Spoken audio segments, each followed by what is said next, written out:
terms of online services and the internet, Sony has been playing catch-up with Microsoft since the PlayStation 2 era.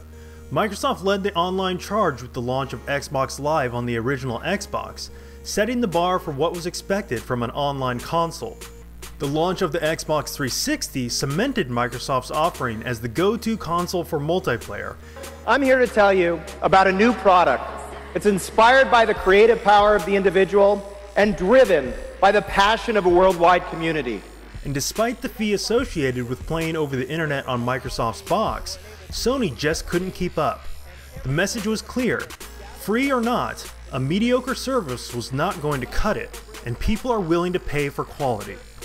Sony eventually made the switch to a paid multiplayer gaming service alongside the launch of the PlayStation 4, but a serious change in approach to online services started in 2010 with PlayStation Plus, a service that went from baffling and seemingly unnecessary to one of the best things happening in gaming.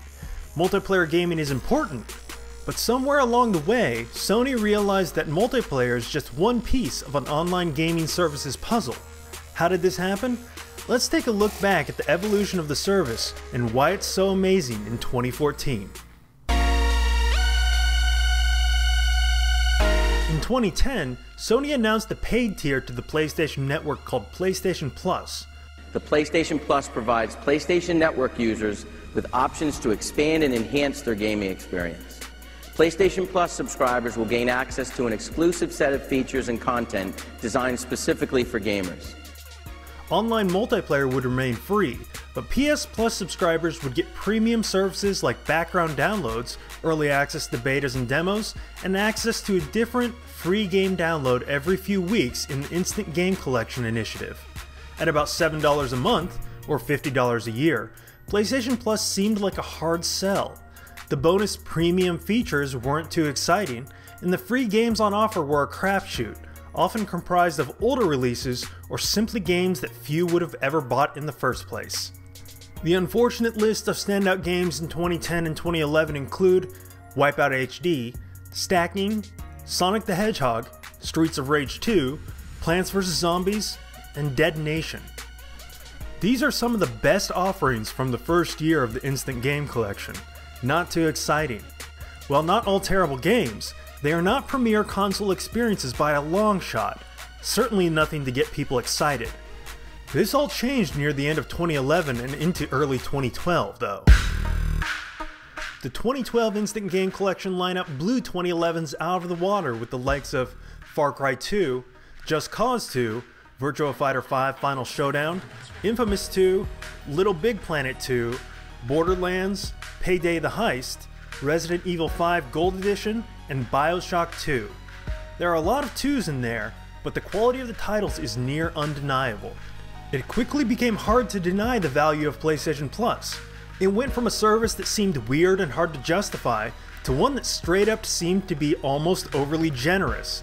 The games coming to the service were getting bigger and better, and Sony was filling out the extra features the service offers with the addition of cloud saves and other minor feature adds. The longer PlayStation Plus was just there in the background, updating with better and better free games to subscribers all the time, the more quietly awesome it seemed. Sony was playing the long game. They knew the service was good, and was organically gaining momentum over time. As the subscriber base grew, publisher interest in getting games in the free offering slots also grew. Bigger and bigger games were being offered, and it was likely a win for everyone. Sony gets great free games on Plus, publishers move copies of games that are likely no longer doing large numbers on the platform, thus creating more brand awareness, and gamers get great games at a low monthly price. Everyone can come out feeling good. It was a far cry from Microsoft's offering, which simply boiled down to, you have to pay to play online. 2013 upped the ante again, and was another banner year for the Instant Game Collection offering on PlayStation Plus. Darksiders, Vanquish, Spec Ops: The Line, Demon's Souls, Sleeping Dogs, Deus Ex Human Revolution, Little Big Planet Karting, Uncharted 3 Drake's Deception, XCOM Enemy Unknown, Saints Row the Third, Battlefield 3, Hitman Absolution, Ico and Shadow of the Colossus HD, Kingdoms of Amalur Reckoning, Hotline Miami, Grid 2, and Borderlands 2. Getting the picture here? At $50 a year, PlayStation Plus provided access to a huge number of amazing games, some of which would have cost more than the year's subscription price to buy individually upon release. And guess what? All the games listed here for 2011, 2012, and 2013 have only included PlayStation 3 games. PlayStation Vita has its own rotating instant game collection that carries over from the same PlayStation Plus subscription. So where does PlayStation Plus stand today? The landscape has changed, but the service continues to be a huge feather in Sony's hat. With the launch of the PlayStation 4, PlayStation Plus has taken center stage. The release of new hardware provided Sony with the opportunity to make multiplayer premium.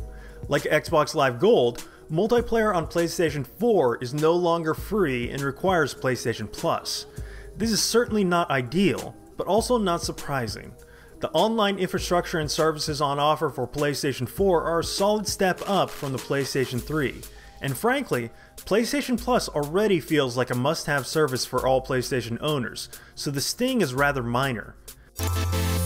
Is PlayStation Plus continuing its trend from the later years of PlayStation 3 on the PlayStation 4? It seems to be, but with a slightly different approach.